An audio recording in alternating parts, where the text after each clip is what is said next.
Eh bien, bonjour à toutes et à tous. Heureux de vous retrouver dans une nouvelle émission. Avec moi aujourd'hui, j'ai Tatiana, que vous connaissez déjà. Bonjour Tatiana. Bonjour. Et nous avons une invitée qui nous vient tout droit du Québec, Amélie Paul. Bonjour Amélie. Bonjour David, bonjour Tatiana. Bonjour Amélie.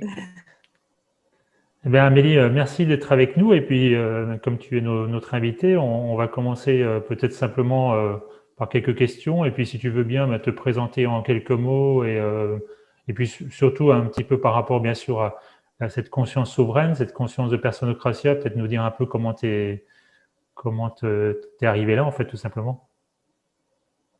Excellent. Est-ce qu'on doit dire notre nom avant de commencer à parler ou mon nom est Amélie Tu, tu dis et exactement comme tu veux. je me ramène à moi. Mon nom est Amélie. Je suis naturopathe. J'ai mon diplôme en fait, mais j'ai commencé à pratiquer seulement depuis la pandémie parce qu'il y a eu une demande. Avant ça, j'étais plutôt chanteuse, comédienne aussi, animatrice. J'ai évolué dans le milieu artistique. Bien que, effectivement, dans les derniers temps, avant la pandémie, je commençais à trouver que c'était un monde un peu faux. Tu sais? Je commençais En tout cas, ça ne résonnait plus avec moi. Donc, j'ai l'impression que tout ce qui est arrivé, c'était dans le parfait timing pour moi, du moins. Et j'ai vraiment cliqué. Il y a quelque chose qui s'est passé en moi là, avec le début de toute cette grande mascarade, une genre de libération, je dirais. Une libération comme si j'ai su instinctivement que le monde d'avant s'était terminé, puis on s'en allait vers autre chose. Euh, donc, je me suis sentie tout de suite plus alignée déjà. J'ai ressenti cette pulsion-là de commencer à faire des vidéos pour exprimer mes opinions, exprimer ce que je ressentais. Un petit peu mettre en lumière le mensonge. Je déparle, il est tôt le matin. Là. Je me suis pas encore, j'ai pas fait de vocalise. euh, voilà, et j'ai commencé à plus m'impliquer dans le mouvement dit conspirationniste. Je suis allée dans beaucoup de manifestations à Montréal, à Québec, un peu partout cet été. Pas nécessairement en petit mouton noir qui veut revendiquer quelque chose au gouvernement, mais plutôt dans l'esprit de se rassembler, d'être avec d'autres personnes qui sont un peu dans la même vibe, là, qui voient le monde de la même façon. J'avais l'impression, dans le contexte de ces manifestations-là, que le monde était encore un peu normal. Tu sais, on dirait que je sentais qu'il y avait moins de parano dans l'air dans ce milieu-là. En tout cas, je me sentais bien. Et puis, j'ai connu Bernard Lachance en faisant une entrevue avec lui par rapport à la fraude du sida. Puis, à un moment donné, c'est là que Bernard m'a dit « Je veux que tu viennes à une conférence de Guylaine Langto, je te le paye, là, c'est un cadeau. » Je la connaissais pas vraiment. Il me semble que j'avais déjà entendu son nom, mais je la connaissais pas vraiment. Je suis allée à l'atelier et pour moi, je sentais que ben oui, je sais ça, tout ce qu'elle dit. Je savais pas, mais je savais que c'était la vérité en dedans. Tout faisait vraiment du sens. Puis à la fin de l'atelier, je suis allée voir Guy, et puis j'ai dit, est-ce que je peux faire ma groupie et puis prendre une photo avec toi? À ce moment-là, je la vous voyais. Je me disais, mon Dieu, je peux pas croire les gens la tutoient, mais qu'est-ce que c'est ça? Et quand j'ai posté ça sur mes réseaux sociaux, tout le monde me demandait, hey, est-ce que tu vas faire une entrevue avec Guy? Puis là, c'était fou, la réaction juste à cause d'une photo.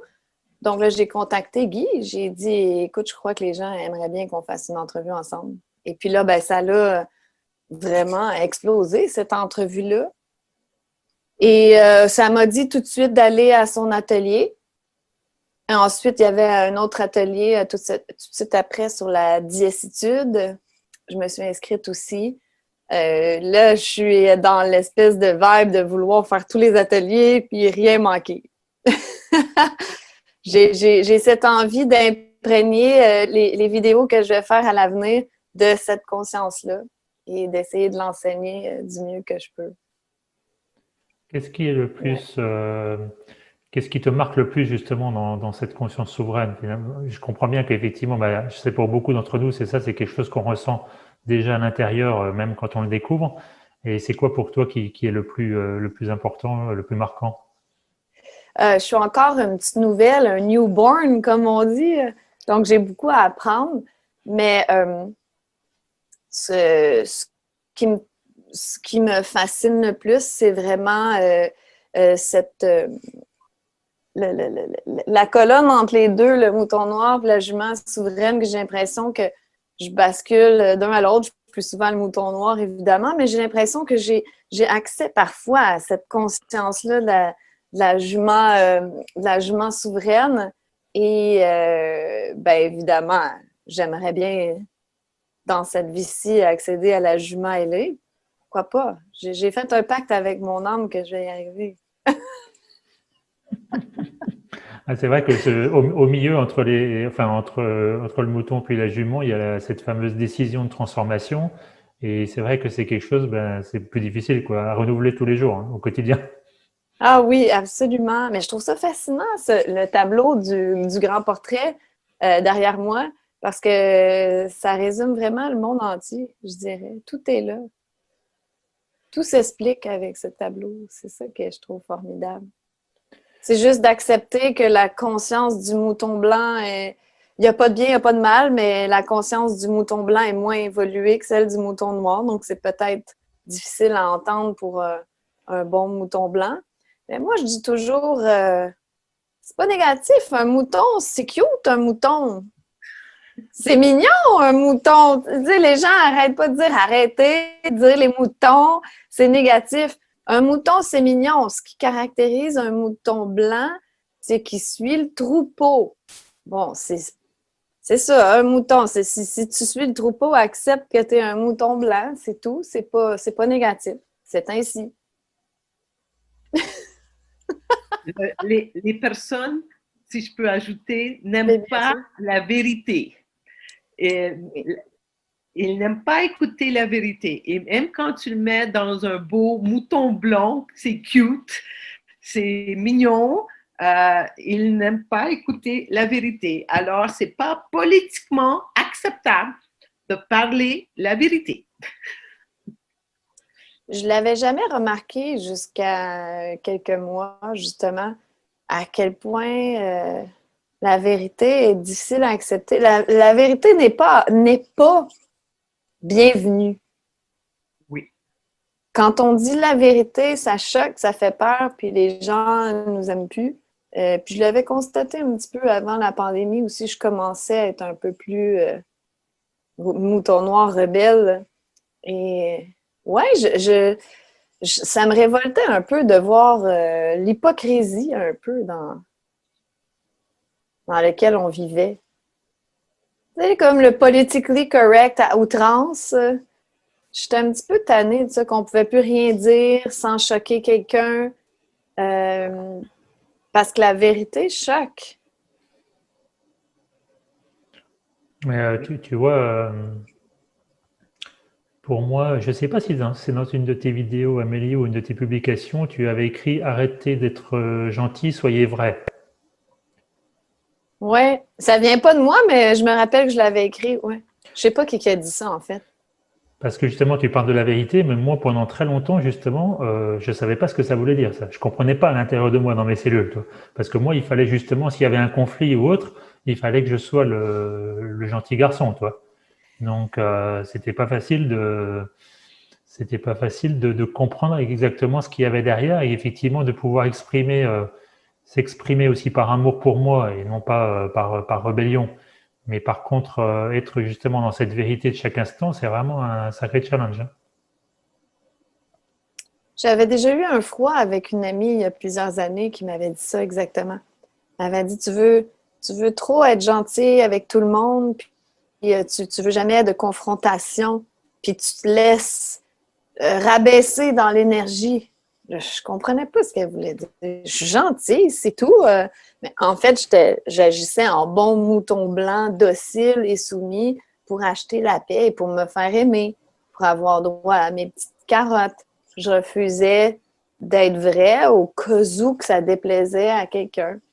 C'est faux parce qu'aujourd'hui, autant qu'avant, je voulais toujours qu'on m'aime, puis je voulais plaire à tout le monde, puis je voulais surtout pas déplacer d'air.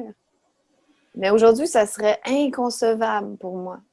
Absolument inconcevable. Mais en même temps, on veut plaire à tous, on veut que tout le monde nous aime, mais on s'efface en faisant ça. Ça fait en sorte que personne ne va vraiment nous aimer, personne ne va nous haïr, on va juste être transparent. Un mouton transparent dans la bergerie, c'est pire que blanc, ça.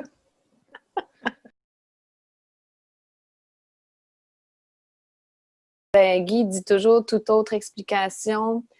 Toute explication autre que j'ai peur est un mensonge, mais j'étais curieuse de savoir, vous, c'est de quoi vous avez peur? Alors, c'est un peu trop général parce que la liste, elle est longue. Par contre, c'est marrant que tu dis ça, Amélie, parce que justement, j'allais proposer, maintenant qu'on est un petit peu, on va dire, un petit peu chaud, qu'on est rentré un petit peu dedans, c'était de faire un petit tour, comme on le fait souvent dans les autres émissions, pour parler de ce qui est vivant pour chacun aujourd'hui, en ce moment. Donc, ça peut être justement de quoi j'ai peur, qu'est-ce qui est difficile pour moi en ce moment, voilà. Et puis, bon, en même temps, ça peut répondre à ta question. C'est parfait. Qui se lance alors? Qui anime? Toi, David. Ah, toi, c'est toi qui commence. C'est toi l'animateur. Non, vas-y, Tatiana. Tatiana, t'as dit moi ou t'as dit toi? Hey, on a peur, on dirait. J'ai dit toi, David. Moi. Tu commences. Comme je le disais tout à l'heure, effectivement, il y a déjà, j'ai des douleurs physiques très très fortes. Alors, mes problèmes, mes points faibles, entre guillemets, c'est-à-dire ce que mon corps utilise pour me parler souvent, c'est le bas du dos. Et puis, c'est mes dents. Alors, le bas du dos, justement, c'est souvent quand il y a quelque chose, un petit peu, le ciel qui me tombe sur la tête, ou j'ai trop de choses à porter. Je sais pas, ça a été le cas avec le fisc, les impôts, il y a quelques mois. J'avais fait une vidéo d'ailleurs là-dessus. Et puis, en ce moment, ça recommence avec justement le confinement, les autorités. Depuis ce deuxième confinement, je ne peux plus, même si je veux, mais ça dit je veux pour être bien, je n'arrive plus à remplir la dérogation. C'est fini, c'est impossible. Je commence à la remplir, je ne peux pas aller jusqu'au bout. Le fait de mettre mon nom en majuscule, de signer, en sachant que bien sûr je fais référence donc à la personne légale, donc à l'esclave, je peux plus. Ça me génère quand même beaucoup de conflits. Par exemple, ce matin, je devais aller au marché en voiture. Je me suis réveillé à 5 heures du matin. J'ai très mal dormi cette nuit et j'avais toute cette peur là qui ressortait. Et j'ai travaillé un petit peu là-dessus ce matin. Je me suis vraiment rendu compte que, en fait, tout simplement, comme souvent, hein, eh bien, je n'accepte pas ma création. J'ai pas fait la paix avec ma création parce qu'en fait, quand je dis je peux plus remplir, c'est parce que oui, ça n'existe plus pour moi. C'est dans le chemin que j'ai choisi, c'est plus possible. Mais il y a une partie de moi que ça m'est très inconfortable, évidemment, donc parce que ça me fait peur de tout ce qui peut se passer. Et donc cette partie-là, elle est en conflit. Non, mais c'est pas possible, t'en es pas capable, etc. Et donc c'est ça que j'accepte, que j'appelle dire, je fais pas la paix avec ma création. C'est ça, c'est que j'accepte pas la direction que j'ai choisie parce qu'en fait, je sais pas ce qui va se passer. Des fois, je prends un papier de déclaration de conscience souveraine, mais maintenant, je prends même plus de papier. Je vois qu'il y a de plus en plus de contrôles de police, etc. Donc, je ne sais pas du tout ce qui va se passer. Mais faire la paix, c'est ça. C'est-à-dire, je m'abandonne à mon âme. Et puisque c'est moi qui vais le créer, ça va bien se passer. Et ça, dans certaines situations, c'est assez difficile. Moi, j'ai jamais été vraiment confronté en fait aux autorités policières dans ma vie, parce que j'étais un gentil garçon justement, donc je faisais attention, etc. Si peut-être une ou deux fois un contrôle sur la route, vitesse ou alcotest, mais pas plus. Et j'ai surtout des problèmes justement avec les autorités autour de moi, notamment les autorités féminines. Ça avait commencé avec ma mère, j'en ai parlé aussi plusieurs fois. Mais l'autorité gendarme ou autre, j'ai jamais eu trop de contact. Donc aujourd'hui, ça devient vraiment sérieux et donc c'est quelque chose. Mes cellules, elles se contractent, elles n'ont pas l'habitude, donc je leur parle, mais ça prend du temps. Donc pour te répondre, Amélie, en tout cas, c'est vraiment, je vais dire, une de mes peurs en ce moment qui me consomme le plus de temps et d'énergie parce qu'il faut beaucoup de temps pour accueillir tout ça. David, j'étais curieuse de savoir les dérogations, ça fonctionne comment? C'est pour pouvoir sortir, aller quelque part et ça prend un papier? Ah, vous avez pas ça chez vous pour pendant Non, que vous... Non? Quand vous non, êtes j'ai ah entendu bon? parler un peu, mais nous, on n'est pas en confinement général comme vous en France. D'accord. Mais oui, oui, c'est exactement ça. On doit remplir un papier en disant à quelle heure on part, qu'est-ce qu'on va faire. Si c'est pour faire du sport, ça doit pas prendre plus d'une heure, etc. Alors bon, moi déjà, je le remplissais pas beaucoup, mais bon, j'en avais toujours un sur moi au cas où je me fasse arrêter, toi, ou contrôler. Et maintenant, depuis le deuxième, là, je peux plus du tout. Alors, mais maintenant, ils mettent partout qu'en plus, si t'as pas le papier ou si t'as pas le masque, tu prends 135 € d'amende directe. Bon, bah, ça, le masque, de toute façon, dans la rue, il est hors de question que je le mette. Ça, c'était déjà clair avant. Mais la dérogation, pour moi, ça va plus loin parce que le fait de ne pas remplir ma dérogation, ça veut dire que je vais pas jouer le jeu à moitié, je vais pas dire, ah ben, excusez-moi, je l'ai pas rempli, etc. C'est que je sais que je ne vais pas me présenter comme la personne fictive qu'ils attendent d'avoir en face d'eux. Donc, je peux plus jouer ce jeu-là, c'est pas possible. Ça veut dire que je vais peut-être leur dire quelque chose comme, bah, écoutez, je sais que vous faites votre travail, je vais peut-être vous paraître un petit peu bizarre, mais moi, par amour pour moi, bah, je réponds plus à votre autorité. Bonne journée. Bon, Parce que donc, je suis dièse, je n'ai pas rempli votre dérogation. Il va t'emprisonner direct. alors, bah, si je dis DS, c'est un petit peu de la provocation. Mais emprisonné direct, non, je sais pas. Je sais pas ce qui va se passer. Je sais qu'il y a eu quelqu'un sur un marché il y a pas très longtemps. Il a mis une pancarte. Alors lui, il n'avait pas exactement le même discours, mais en tout cas, il ne répondait pas du tout aux autorités. Bon ben à la fin, comme il voulait absolument l'identifier, ils l'ont emmené. Alors il bougeait pas, donc en fait ils l'ont basculé, si tu veux, comme une statue. Ils l'ont poussé dans leur. Donc bon, quand je pense à ça, ben j'espère, entre guillemets, que je vais pas en arriver là parce que ça n'a pas l'air très confortable, ça fait un peu ridicule. Je sais que le gendarme ou le policier en général, il n'est pas forcément au courant de l'existence de de la loi maritime, hein, donc de la personne morale, etc. Donc peut-être qu'à un moment, pour ne pas créer de problème, peut-être que je vais donner mon nom, si vraiment il faut, pour ne pas envenimer les choses. Parce que le but, c'est pas d'être rebelle, le but, c'est une expérience de reprendre mon pouvoir. Donc je ne sais pas jusqu'où je vais aller, ça va dépendre de plein de choses. Mais en tout cas, voilà, en ce moment, je travaille sur faire la paix avec ça. Si je peux ajouter, s'il te plaît, quand tu as dit, je ne sais pas si je vais donner mon nom. C'est difficile. Premièrement, on essaie parce que fallait que je me prépare dans ma vie, fallait que je me prépare. Fallait. J'ai fait des exercices de me préparer. Qu'est-ce que je vais dire? Comment je vais présenter les choses? On apprend comment parler aux autorités, comment répondre aux questions ou comment ne pas répondre aux questions. Et tout cet exercice vaut probablement absolument rien parce que dans le moment, la peur monte, la peur prend contrôle de ton corps dans le moment quand tu es devant l'autorité, soit en cours. Pour moi, c'était en cours. Pour toi, ça peut être devant un gendarme. Je ne sais pas la situation que tu vas créer, mais je peux dire une chose en particulier. Donner ton nom. Jamais. Absolument jamais. Moi, il fallait que je le fasse en cours. C'était devenu impossible de ne pas le faire. Et enfin, je suis allée en prison parce que c'est ce que je me suis créé. Mais du moment qu'ils ont le nom, c'est fini. Ils ont gagné. Ils ont ils savent comment faire. Ils sont entraînés. Alors, tu vas créer ce que tu vas créer.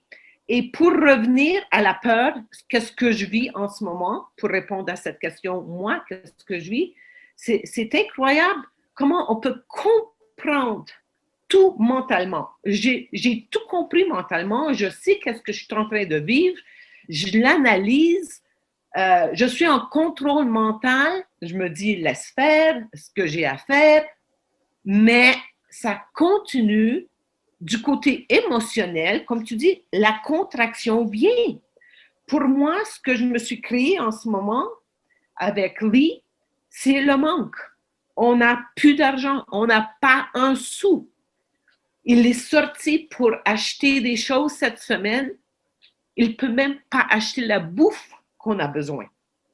Je suis rendue à me placer, à me créer, et je sais que je me crée ça pour faire face à cette peur et avoir cette confiance en moi que quand c'est le temps, l'argent va venir. Mais en ce moment, j'ai même aucune idée. Le mental, excusez-moi, mais je continue. Le mental n'est pas capable de me donner une réponse. C'est pas capable.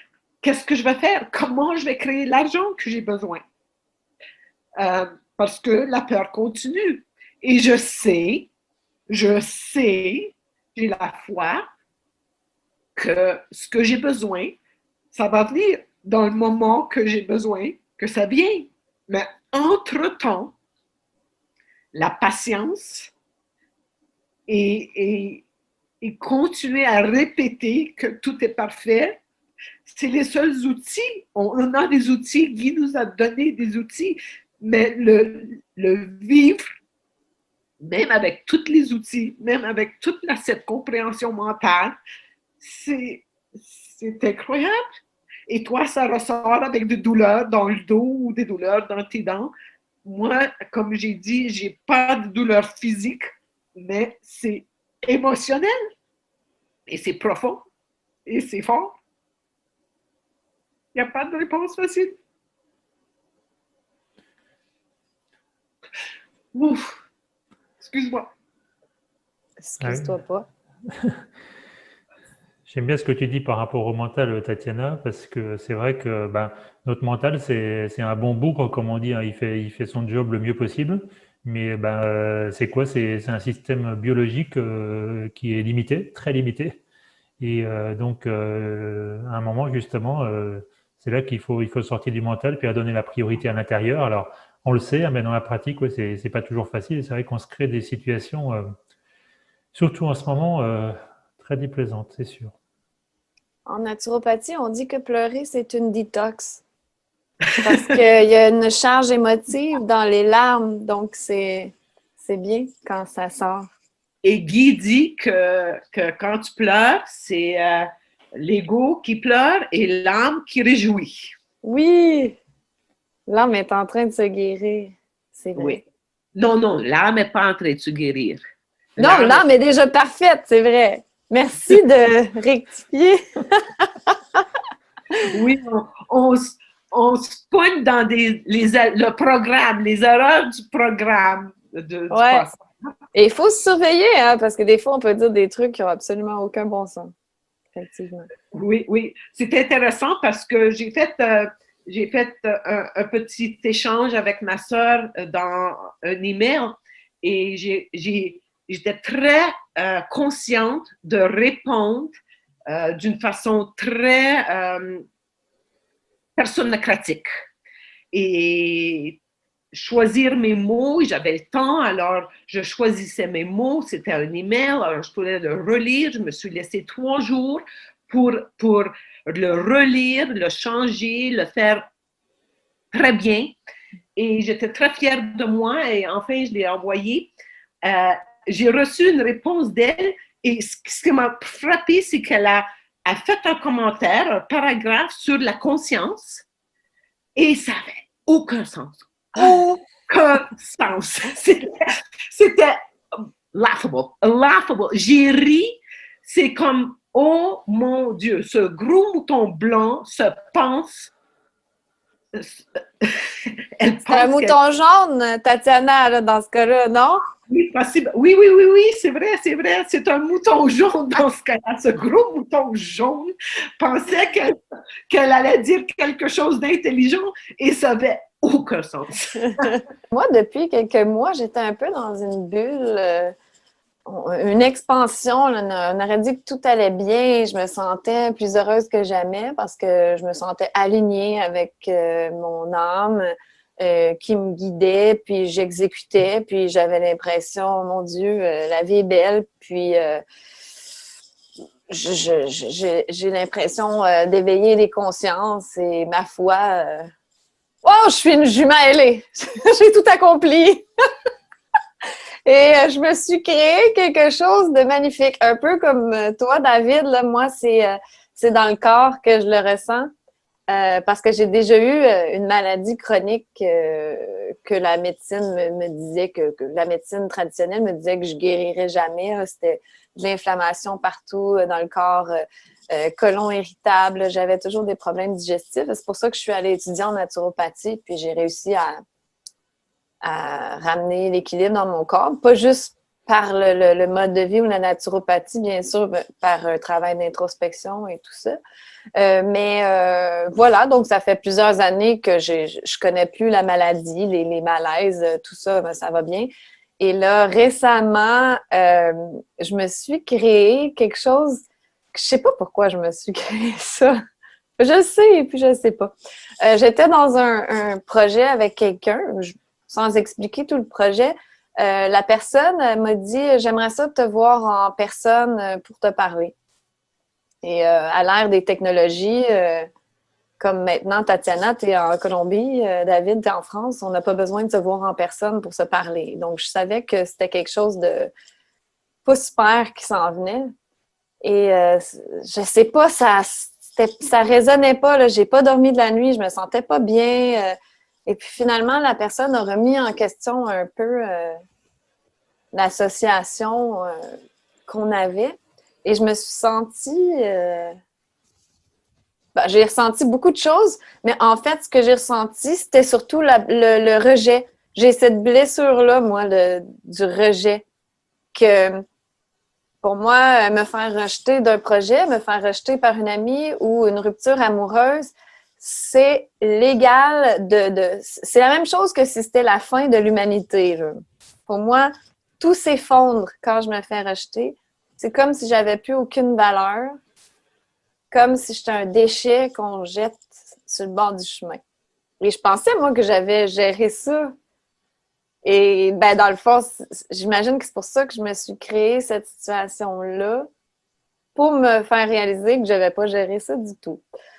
Donc, j'ai ressenti beaucoup de rejet. Ça m'a donné un choc émotif, mais je me disais, bon, je suis dièse, je vais passer, je vaux plus que ça, il n'y a pas de problème, je suis dièse. Moi, je me répète ça toujours quand je me sens pas bien ici, là. Surtout quand je suis dans des blessures, je me répète, je suis dièse, je suis dièse, je suis dièse. Mais je crois que ça a été tellement fort, le rejet que j'ai ressenti, que là, je suis retombée dans mes problèmes de santé que j'avais avant. Peut-être pas aussi fort, mais là, la digestion va plus, l'inflammation, toutes sortes de malaises.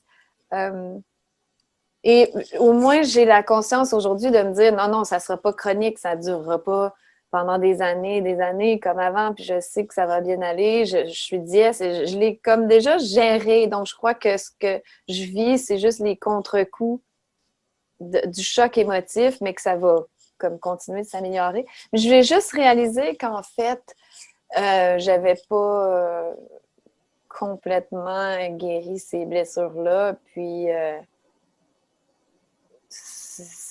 c'est un processus dans lequel je dois replonger. Le rejet, pourquoi la peur du rejet. Moi, quand je disais, vous avez peur de quoi? Moi, j'ai peur qu'on me rejette. Ça dérange quoi si quelqu'un me rejette? Je vais continuer de vivre, je vais pas mourir. Mais j'imagine que me faire rejeter, c'est de plus faire partie de la bergerie. Je sais pas. Je sais pas ce qui me fait aussi peur. Dans le fait d'avoir l'impression qu'on me rejette, donc que je vaux rien. C'est probablement ça. J'ai peur de ne pas valoir. J'ai peur d'avoir aucune valeur. J'imagine. Ah, tu sais, on a un petit schéma dans Personnocratie, là je ne l'ai pas sous les yeux, mais avec les différents niveaux d'attachement. Et effectivement, c'est l'anéantissement, hein, c'est quand tu disparais, quoi, quand t'es plus rien, quoi. Je veux pas être un mouton transparent. Je crois que j'ai la peur d'être un mouton transparent dans la société. Alors, regarde, c'est peut-être pour ça que je préfère faire des vidéos puis parler à un public plutôt que juste le one-on-one.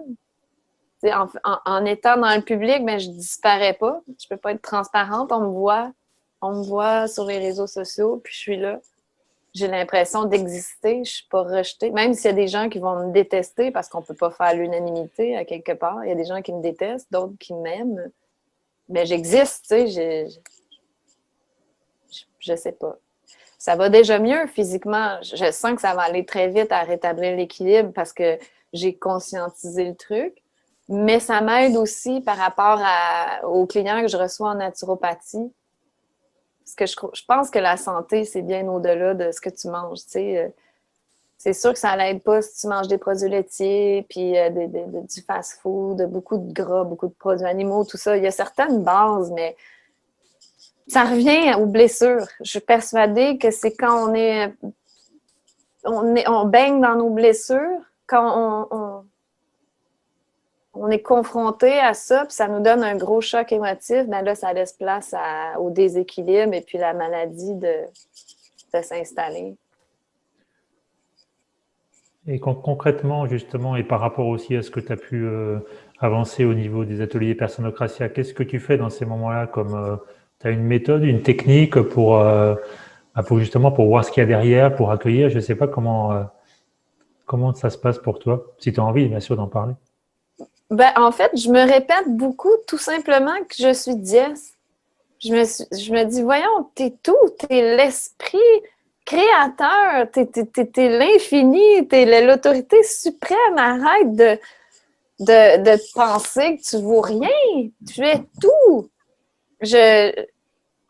Puis en plus, je me dis, c'est moi qui s'ai créé ça. Puis c'est moi qui se l'ai créé parce que j'avais aussi cette peur un petit peu. Je me disais, mais d'un coup, qui trouve que je suis pas à la hauteur, puis qui veut pas continuer de travailler avec moi, tu sais. Puis ça me trottait souvent dans la tête. Donc, à quelque part, je l'ai amené presque à remettre en question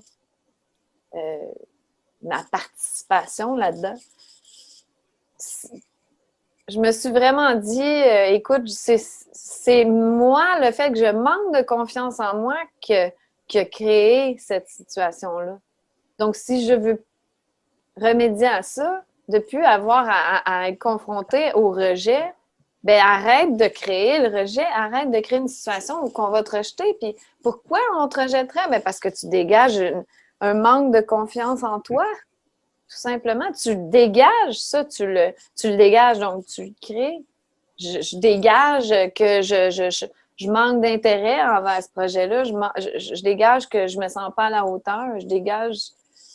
Ben oui, je crée ça qu'on pourrait me rejeter parce que c'est sûr que si tu sens que la personne avec qui tu vas t'associer manque de confiance, manque de drive, c'est insécurisant pour la personne. Donc, c'est moi qui s'ai créé ça toute pièce, même si au début, j'en voulais un petit peu à la personne.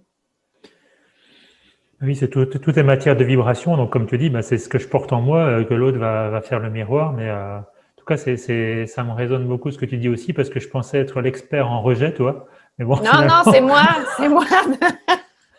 Je doute que quelqu'un peut être aussi anéanti que moi quand elle se fait rejeter. Je sais pas, là, pour moi, c'est vraiment la fin de l'humanité. Honnêtement, pour moi, ça a été comme ça pendant des années. Alors, c'était d'autres types un fonctionnement un petit peu différent. Mais moi, par contre, le fait, même avec Personocratia, le fait d'appeler d'IS et tout ça, dans ce cas-là, ça faisait rien, parce que la peur d'être abandonné, ça faisait trop mal finalement de se sentir abandonné. Et moi, je me suis rendu compte que c'était vraiment parce que je mettais mon pouvoir encore à l'extérieur, c'est-à-dire qu'en gros, je m'inquiétais pour les autres, je me focalisais sur les autres. D'ailleurs, c'est pour ça que, toi, si je me mets maintenant des lunettes pour voir de près, c'est ça, hein, c'est parce que justement, le présent, c'est la difficulté de regarder dans le présent puis d'être complètement ancré dans mon présent à moi. Donc, c'est différent, mais en tout cas, où je me retrouve, c'est la violence que ça générait chez moi de me sentir abandonné par l'autre. C'est un truc de fou, quoi. Comme un petit garçon complètement perdu, tu vois. Mais aussi, oui, vas-y, Tatiana. C'était intéressant de vous écouter. C'est pas vraiment que c'est quelque chose de profond que j'ai à vivre, moi. et de t'écouter, Amélie, surtout parce que tu es si belle, tu as une présence si grande et si parfaite dans la manière que moi je te vois. C'est intéressant d'écouter que tu as ce morceau à gérer et ce morceau si grand, si profond. Pour moi, je regarde ça et c'est facile, mais en même temps, j'ai un peu de ça à gérer aussi. On a tous toutes ces personnalités en nous, mais dans ton cas, ça paraît d'être beaucoup plus profond.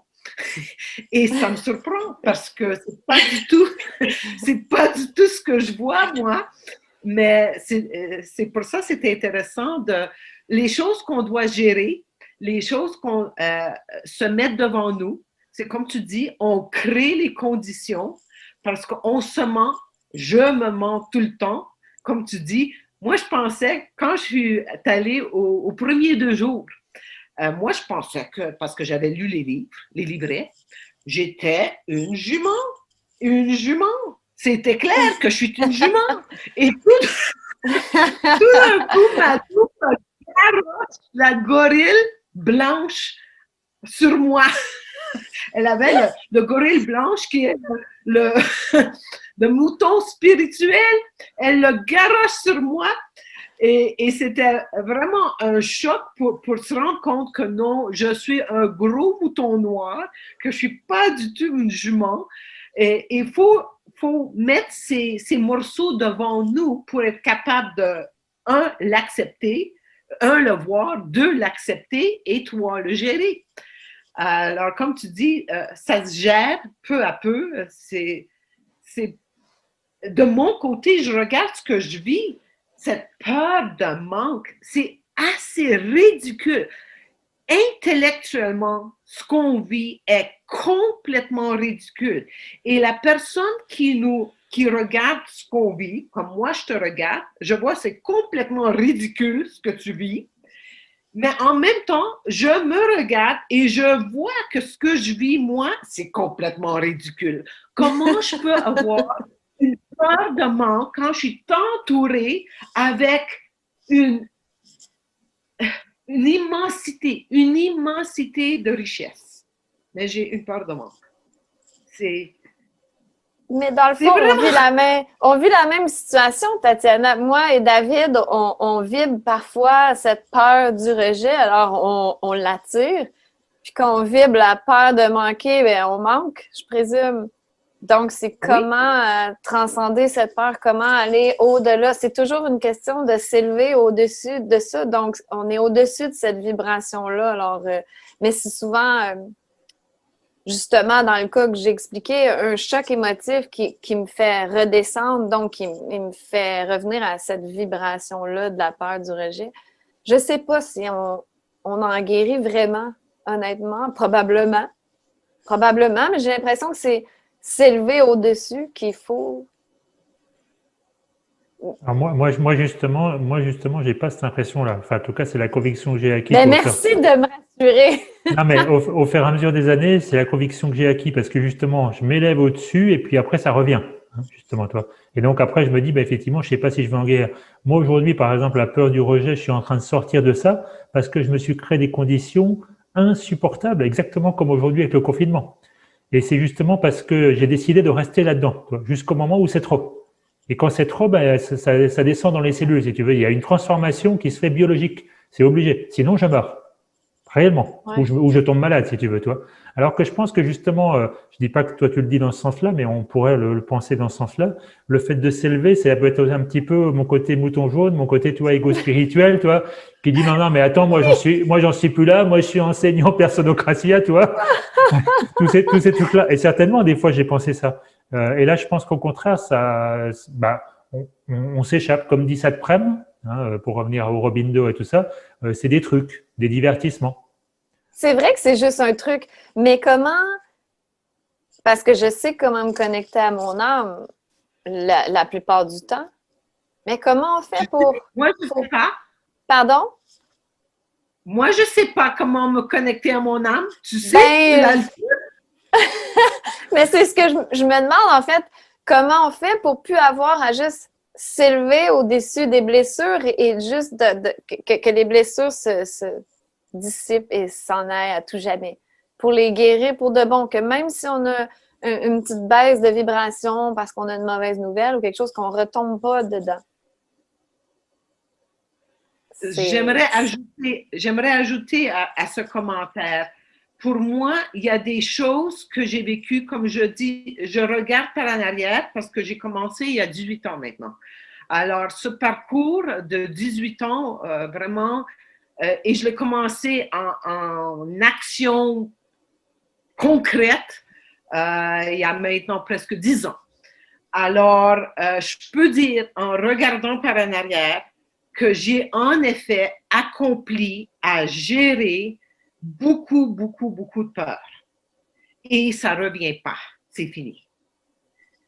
Mais, oui, ça ne revient pas. Mais il y en a de tonnes de plus. Il y en a qui viennent des nouvelles. OK, ouais. C'est les nouvelles qui viennent. Et aussi, pour utiliser votre exemple, quand c'est un morceau qui n'est pas complètement accompli et je suis en train de mentir à moi-même en disant que c'est accompli, parce que je pense, et c'est pour ça que je dis, je ne suis pas, moi, certaine quand c'est mon âme, quand je me connecte à mon âme. Il y a des moments que c'est clair, mais il y a beaucoup de temps que c'est pas clair du tout, que c'est mon ego spirituel qui est en train de me manipuler. Alors, je continue de ce côté-là, je continue d'apprendre ou d'avancer. Mais quand ça vient à des choses que j'ai gérées, c'est clair, ça ne revient pas. Et quand c'est pas géré et je me mens que c'est géré, ça revient. Ça revient et c'est à retravailler. Ouais, et je vous propose justement, on est dans une émission de cuisine, là on va faire de la cuisine de conscience. Donc on va chacun donner notre petite recette, mais je suis sérieux parce que je pense que c'est vraiment important, notre petite recette de comment je me connecte à mon âme, ou comment en tout cas je sais quand ça me parle à l'intérieur. Bon, Tatiana, je t'ai déjà dit un petit peu, mais tu peux aussi peut-être aller plus loin, je sais pas. Et puis, oui, tu as dit aussi, Amélie, que pour toi c'était assez, ce que j'ai compris, assez facile. C'est ça que tu as dit, de te connecter à ton âme, c'est ce que j'ai entendu? Ben oui, depuis quelque temps, depuis la pandémie, je ne sais pas, il y a eu quelque chose qui s'est passé à partir je crois que c'était le 13 mars qu'il y a eu le confinement, puis j'ai eu une prise de panique. Moi, j'ai jamais fait ça de ma vie, mais j'ai un genre de crise d'angoisse là, que je sais pas, je sentais que c'était un tournant, je sentais qu'il se passait quelque chose. Et après ça, ça a été... Il y a eu un changement qui s'est opéré dans ma vie. Puis j'ai juste été à l'écoute. Je sais pas comment l'expliquer, ça vient tout seul. C'est quelque chose qui se répète tout le temps. C'est plus fort que moi. Si je l'adresse pas, ça va continuer, mais c'est pas quelque chose qui veut me faire peur. C'est pas comme l'ego qui dit t'es pas assez bonne, regarde, tu te fais rejeter, tu vaux rien, t'es un déchet. Mais même l'ego c'est pas toujours si négatif, mais je sens que c'est plus une pulsion de création que fais ça, tu sais, il faut que tu fasses ça, faut que tu fasses ça. Puis même, j'ai fait quand même une introspection par rapport à ce qui m'est arrivé là, récemment, que j'ai ressenti beaucoup de rejet. Puis je me suis dit, je sentais que c'était mon âme là, qui parlait, puis ça me disait, ben peut-être, tu veux peut-être pas ça tant que ça. Tu sais, tu sais ce que tu veux, tu sais ce que tu as à faire. Si la personne semblait avoir des peurs, des insécurités par rapport à ton implication là-dedans, est-ce que tu veux vraiment ça? Je crois que je veux pas me l'avouer que c'est peut-être pas ça que je veux. Et puis c'est un petit peu abstrait parce que je vous ai pas dit c'est quoi. Mais voilà. Je trouve que Tatiana, ça m'a parlé quand tu as dit une fois que j'ai réussi à transcender une peur, elle ne revient plus. parce que j'avais vraiment cette peur-là que tu vis avant, là, la peur du manque, l'insécurité financière surtout. Je prenais tous les contrats parce que moi, je suis travailleur autonome. Je prenais tous les contrats même si je n'avais pas du tout envie. Ici, ça me disait, ah non, ça me tentait pas, là. Mais j'y allais pareil par insécurité, par peur du manque. Et puis justement, depuis le début de la pandémie, ça a été terminé. Je crois que ça a été le confinement qui m'a fait réaliser ça. Que je suis heureuse quand je fais ce que je veux, quand je veux. Puis je suis super productive, mais je décide ce que je vais faire et j'y vais avec mon âme. Qu'est-ce que mon âme me dit? Chose qu'on n'a pas vraiment l'opportunité d'expérimenter dans le train-train de la vie quotidienne, que on doit faire nos contrats, on doit aller travailler. Ça doit être encore plus fort quand on travaille de 9 à 5 du lundi au vendredi puis qu'on a une routine de vie. Mais moi, ça m'a dit plus jamais. Il n'y a plus un montant d'argent qui me ferait faire quelque chose dont j'ai pas envie, si ça résonne pas ici. Donc, mais si je perdais tout puis j'avais plus rien, je suis pas certaine, moi, que ma peur du manque reviendrait pas, tu sais. Est-ce que c'est vraiment guéri? Ben, je croule pas sous l'argent et l'abondance, mais je manque de rien, puis ça va, puis ce que j'ai besoin vient à moi. Est-ce que c'est parce que je ne vibre plus cette peur du manque que ce que j'ai besoin vient à moi toute seule? Mais si je perdais tout, je suis pas sûre que je me sentirais zen et que j'aurais aucune peur. Donc, c'est mon questionnement en ce moment. Je sais même plus c'était quoi la question, mais... Ah, justement, la question, c'était par rapport à l'âme, quand même, c'est important, hein. Oui, ben ce qui vibre en moi, là, ce qui est vivant, comme tu dis, David, j'aime ça ce que tu dis. Ce qui est vivant en moi en ce moment, c'est vraiment, mais comment c'est pas s'élever au-dessus des vibrations, pas des vibrations, des peurs. Comment?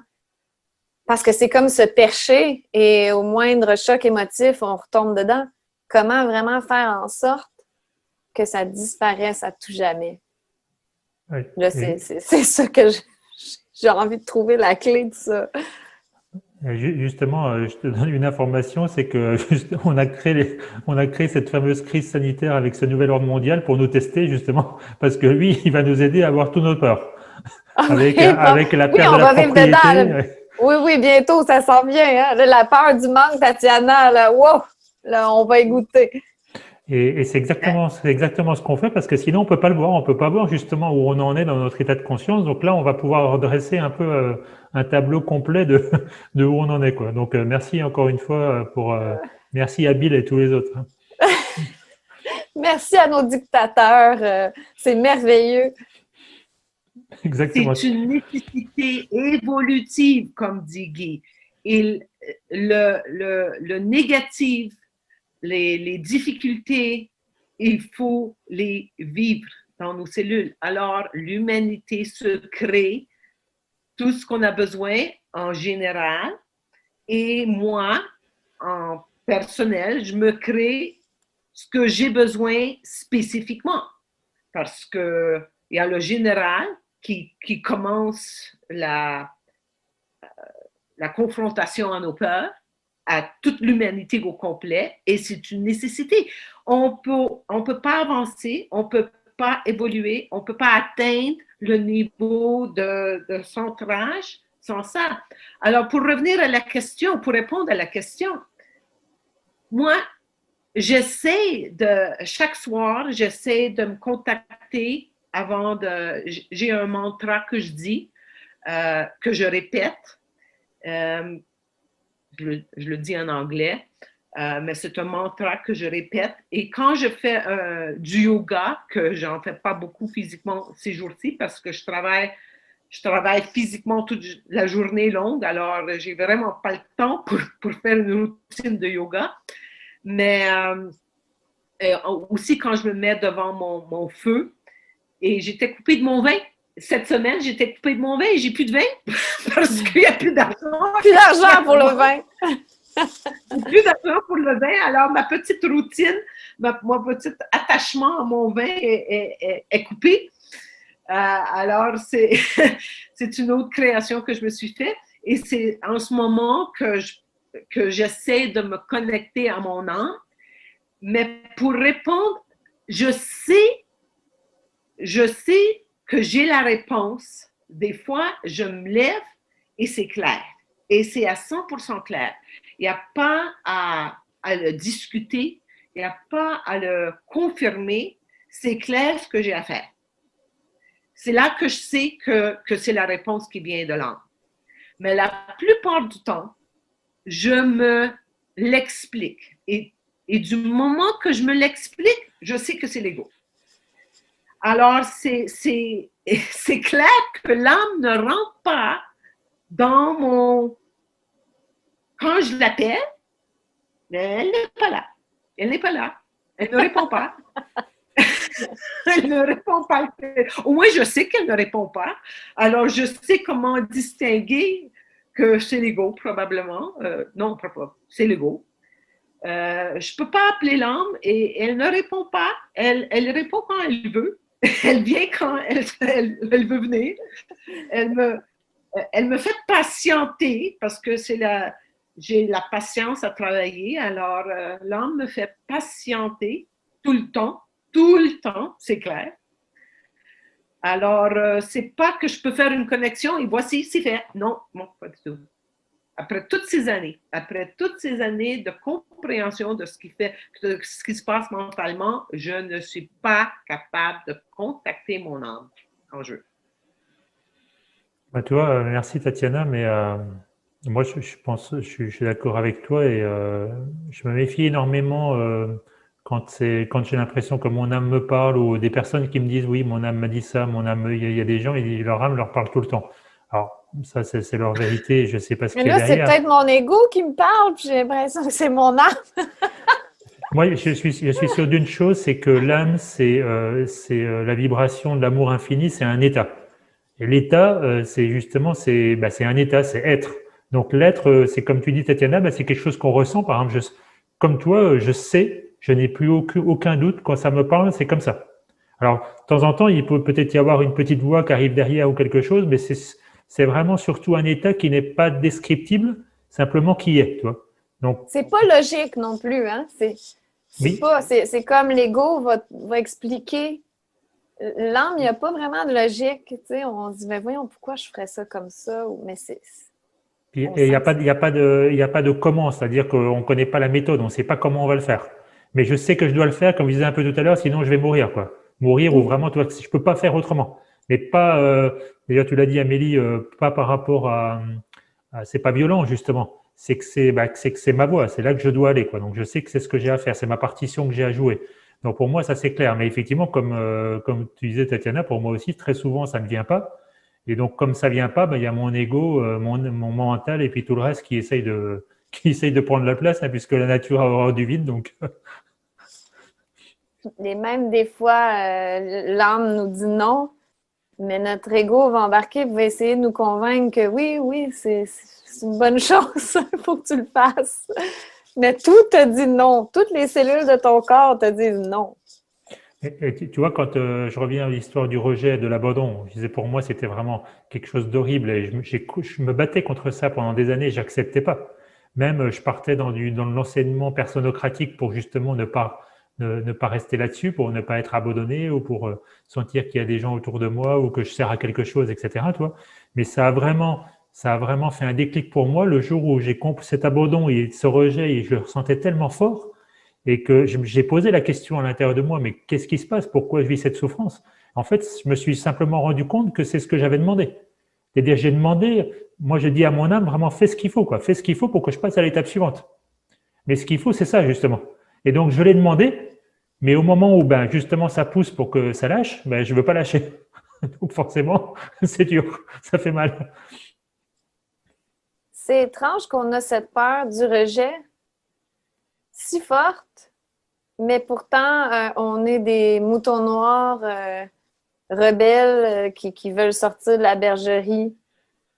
Dans le fond, on fait tout pour être rejeté à quelque part, rejeté du troupeau de moutons blancs. Mais tu l'as dit, on est des moutons noirs quand on fait ça, c'est-à-dire qu'on est encore des moutons. Donc le mouton, il recherche encore une forme de troupeau, quoi. Même à la rigueur avec un seul autre mouton noir, toi, ou un petit nombre de moutons, mais il veut pas être tout seul en fait. Il veut Lui, pas être ses fêtes avec d'autres moutons noirs, effectivement. il veut que les autres moutons le suivent. Ça, c'est le mouton spirituel un peu, tu vois.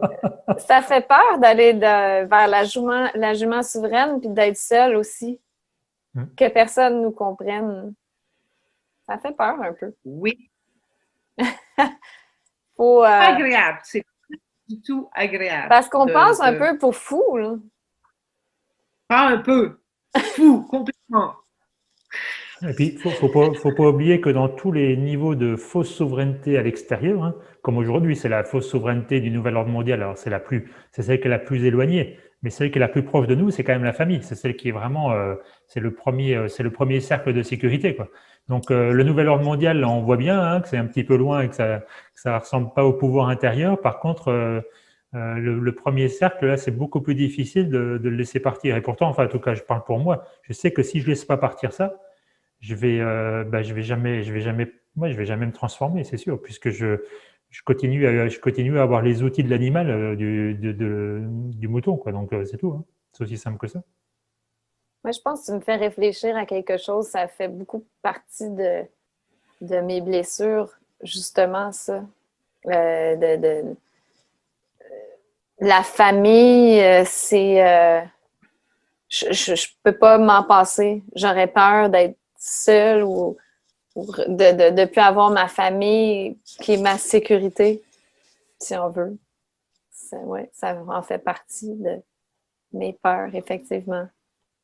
L'autre jour, j'en parlais avec Guy justement, je lui disais, c'est marrant, je me rends compte que j'arrive pas à appeler ma mère, j'arrive pas à l'appeler par son prénom. Alors que j'ai déjà parlé de Personocratia, puis elle sait que j'ai pris la distance par rapport au rôle dans la famille, mais ne pas dire maman, j'ai l'impression que je la trahis encore quelque part. Alors, Guy, elle me dit, c'est comment son prénom? Elle me dit, c'est Agnès. Elle me dit, vas-y, répète, Agnès, Agnès, Agnès. Et maintenant, c'est vrai que je me mets dans la tête et je sais qu'un jour, je vais l'appeler et je vais l'appeler Agnès. En plus, je lui ai déjà expliqué, donc je lui réexpliquerai. Mais toi, mais c'est vrai que c'est con, hein, en fait, c'est vraiment de l'entraînement, quoi. Elle m'a dit la même chose, Guy. Ouais. Excuse-moi, Tatiana, vas-y. Vas-y. Est-ce que tu as confirmé, Amélie, que tu continues d'avoir un contact très proche avec ta famille? Oui, je suis très proche de ma mère. Ils sont pas ensemble, mes parents, mais mon père aussi, je suis très proche.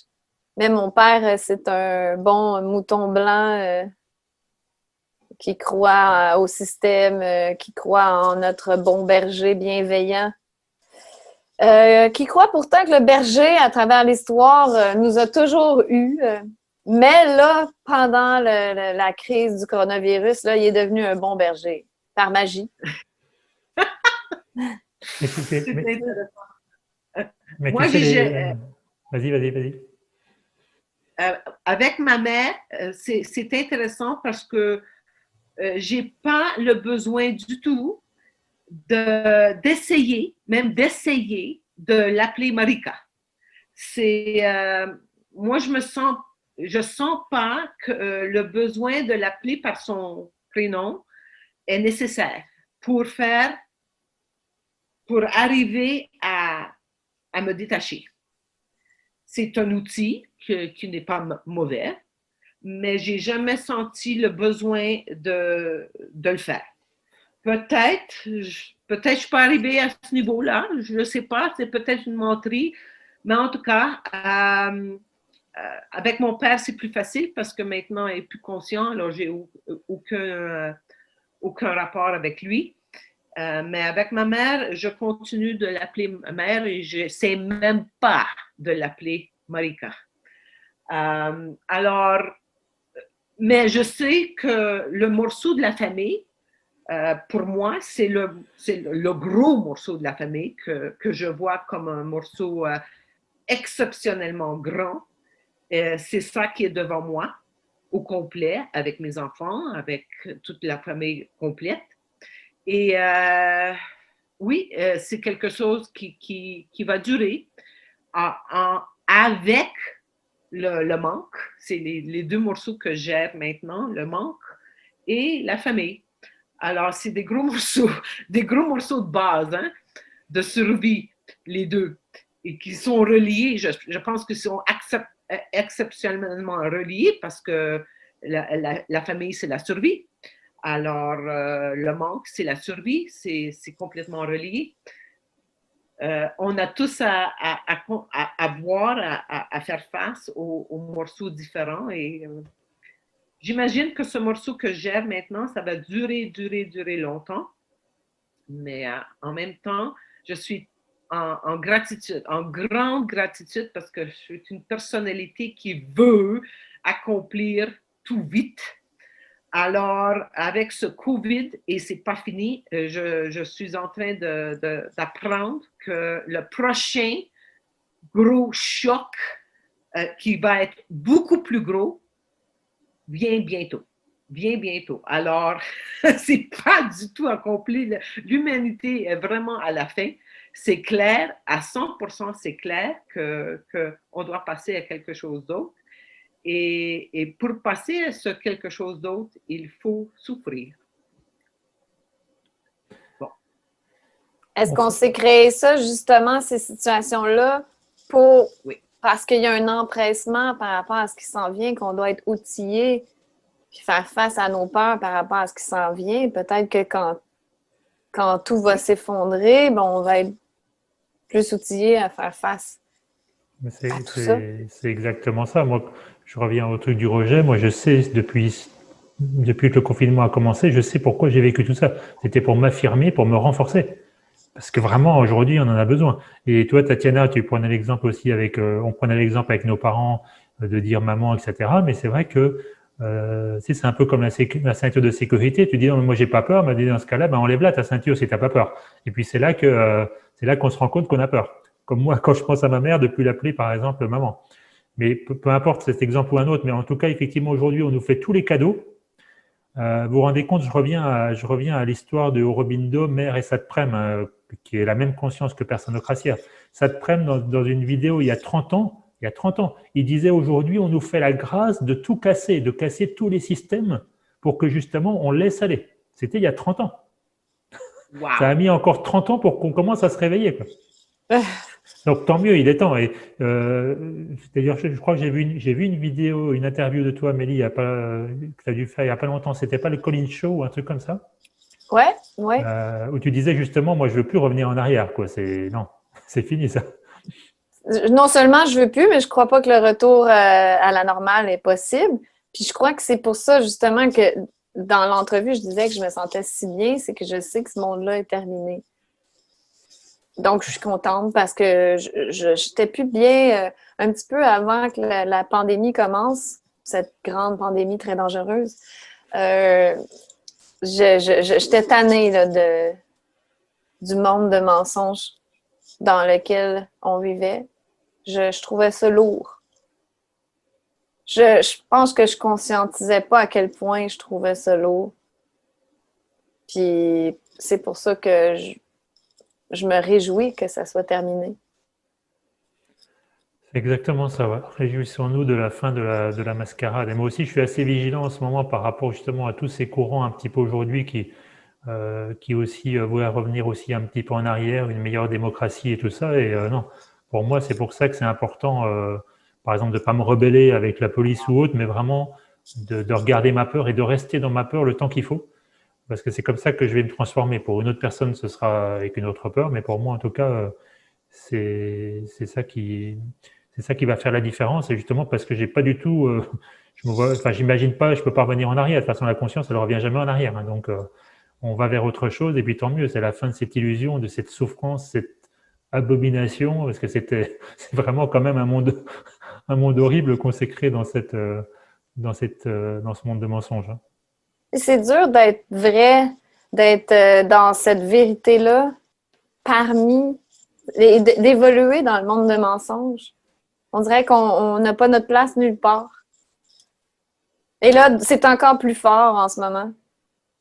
Même les artistes, c'est un petit peu caractéristique de justement la liberté d'expression et un peu se rebeller, dire ce qu'on pense vraiment, dire la vérité dans l'art, cette liberté d'expression-là. C'est beau.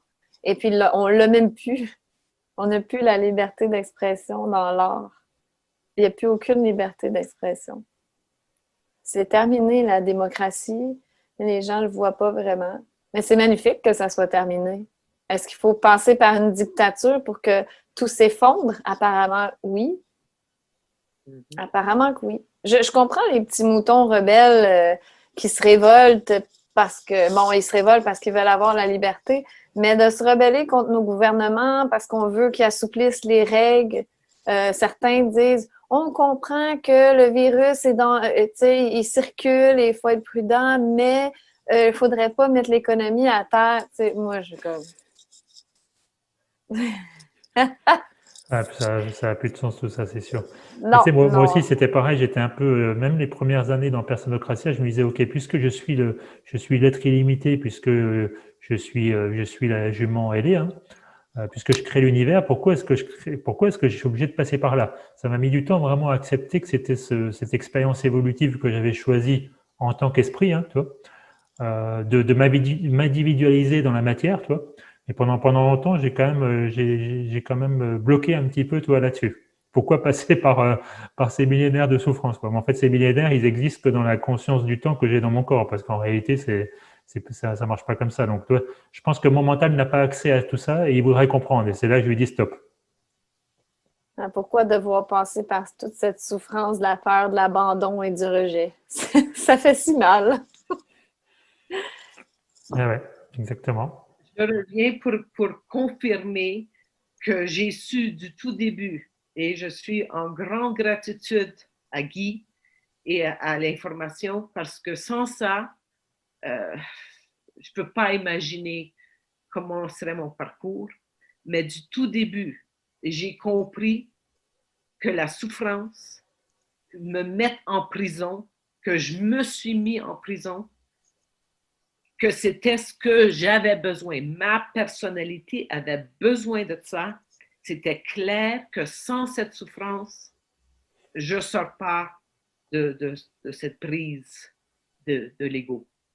Alors maintenant, ça continue, mais c'est clair, l'humanité a besoin de grandes souffrances et ça ne se passera pas vite parce que la majorité, de la manière que je le vois, la majorité vont continuer à être ces moutons blancs et c'est bien parce que c'est juste une masse critique qu'on a besoin d'atteindre et cette masse critique se forme peu à peu. Ça va prendre du temps et beaucoup de souffrance. Ok, bon, merci pour tous ces échanges. Je pense qu'on touche à la fin de cette émission. Je vous propose, comme à chaque fois, qu'on se fasse un petit tour de table pour donner une petite conclusion ou quelque chose que vous avez envie de partager pour terminer, tout simplement. Moi, ce qui m'habite en ce moment, c'est que vous dites que ça fait longtemps que vous êtes dans cette conscience-là, que vous suivez l'enseignement de Personocratia. Alors, je me disais, au mois de mars, quand tout a commencé, vous deviez dire « Wow! Enfin, les heures de gloire de Guy sont arrivées! » Ce qu'elle expliquait depuis des années, plus de 25 ans, je pense, ce produit-là, Guy ne devait même pas savoir qu'elle vivrait ça. Quoique elle a dit qu'elle vivrait pendant encore 100 ans, 120 ans, je crois. Mais ça doit être quand même spécial de réaliser « Wow! Là, ça se concrétise, ça se passe là, maintenant. » Bon, du coup, c'est pas une conclusion, c'est plus une question que tu poses. C'est plus une question! Et moi, ça me brûlait, là! Je te remercie, On Amélie. repart une autre émission! Je te remercie de faciliter ma transition. Non, alors, mais j'ai envie quand même de te répondre parce que moi, personnellement, ça s'est pas du tout passé comme ça. Non. Au contraire, c'est exactement l'inverse. C'est-à-dire que j'ai été choqué que ça puisse arriver aussi vite et j'ai été en colère que depuis toutes ces années que je sais tout ça, que j'ai pas été assez vite pour sortir suffisamment du système, tu vois. Je suis sorti, mais pas assez. Donc, au contraire, c'est l'inverse qui s'est passé.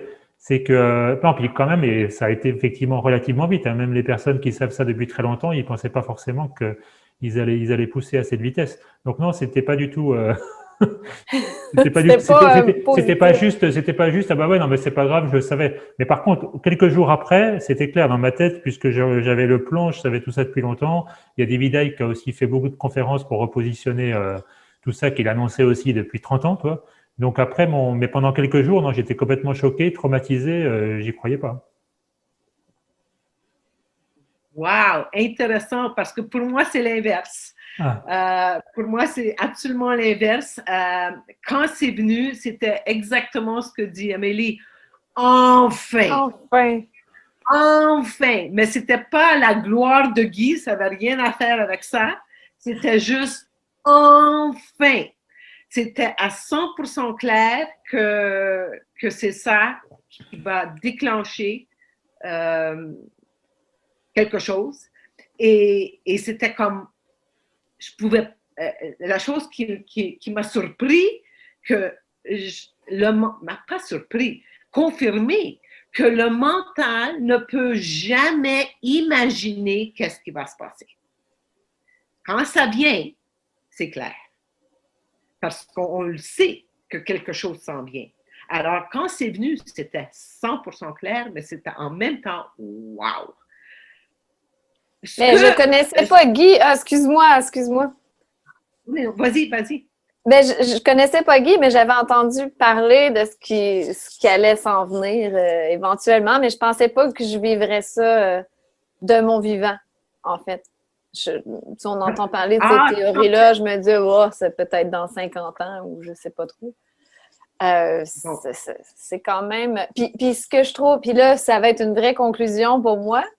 Ce que je trouve particulier, c'est qu'on le sait à quelque part ce qui s'en vient. On le sait. C'est épeurant, il me semble.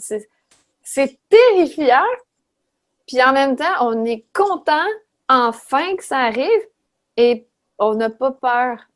Je sais pas, on a beaucoup de peur, peur du manque, peur du rejet, mais on n'a pas peur par rapport à ce qui s'en vient, qui pourtant, ça semble terrifiant. Et non, on l'accepte, on lâche prise par rapport à ça. Puis j'imagine que c'est le fait, on est tous dans le même bateau, on s'en va là ensemble, puis tout ira bien. Adiès. Adiès. Ça, c'est une belle conclusion. Tatiana? Oui, pour conclure, alors, moi, c'était absolument, comme tu dis, Amélie, c'est terrifiant. Le futur, c'est terrifiant. Mais en même temps, je peux donner ce côté. C'est terrifiant pour tout le monde de faire face à quelque chose qu'on ne connaît pas. Alors, moi, j'ai cette prison comme exemple. Tout le monde a peur de la prison parce qu'ils n'ont jamais vécu cette expérience. Moi, je l'ai vécu et je peux dire que c'est en effet merveilleux. C'était une expérience pour moi merveilleuse. Alors, pour faire la transition et dire que le futur de où on va est terrifiant parce qu'on ne le connaît pas. Mais je sais que ça va être merveilleux. Et je sais que je suis préparée. Je suis préparée. Je continue à avoir des peurs. C'est clair. C'est clair que, comme tu dis, David, ton ego te dit, t'es pas prêt. T'es prêt. T'es prêt, on est prêt. Mais on fait face et c'est magnifique parce que ça va être absolument exceptionnel une fois qu'on lâche prise et on se dit, on est prêt, on y va. Adieu. Merci Tatiana. Bah oui, ce on est prêt, moi ça me parle beaucoup. Tu vois, tout à l'heure, pendant que vous parliez, ça me venait ce qu'on dit dans la religion catholique, parce que les catholiques, évidemment, ils mélangent le faux et le vrai. Hein. Et puis il y avait cette phrase qui me marquait tout le temps, c'était Dieu ne nous donne pas plus qu'on ne peut supporter. Bah, d'une certaine manière, c'est ça. C'est-à-dire que à l'intérieur de moi, si j'en suis là aujourd'hui, c'est parce que je suis prêt, effectivement, je suis prêt à passer à l'étape suivante. Alors oui, mes cellules n'ont encore pas, mais je pense qu'aujourd'hui, effectivement, la peur, c'est plus la peur qui dirige ma vie. Et ça, c'est la grosse différence. Il n'y a que la conscience qui peut amener ça et surtout l'action. Et c'est là que pour moi, je remercie vraiment le travail qu'a fait Guy. Quand elle dit « je sais qui je suis », enfin, je suis là pour me rappeler qui je suis et le devenir, c'est-à-dire agir. Et c'est ça qui fait vraiment une différence, mais vraiment énorme pour justement sentir ce qui se passe vraiment dans la matière, dans le concret, dans le vivant, puis non pas être seulement dans le côté méditatif ou théorique, quoi. Donc oui, moi aussi, je dis adiès et il n'y a plus qu'à et vivement, quoi. Adiès. Adiès. Ben voilà, merci, merci à toutes les deux. Merci Amélie d'avoir répondu à l'invitation. Peut-être il y aura une autre fois, qui sait. Avec grand plaisir. À très bientôt. À bientôt, Tatiana, pour une autre émission. Bye bye. Bye tout le Bye monde. bye.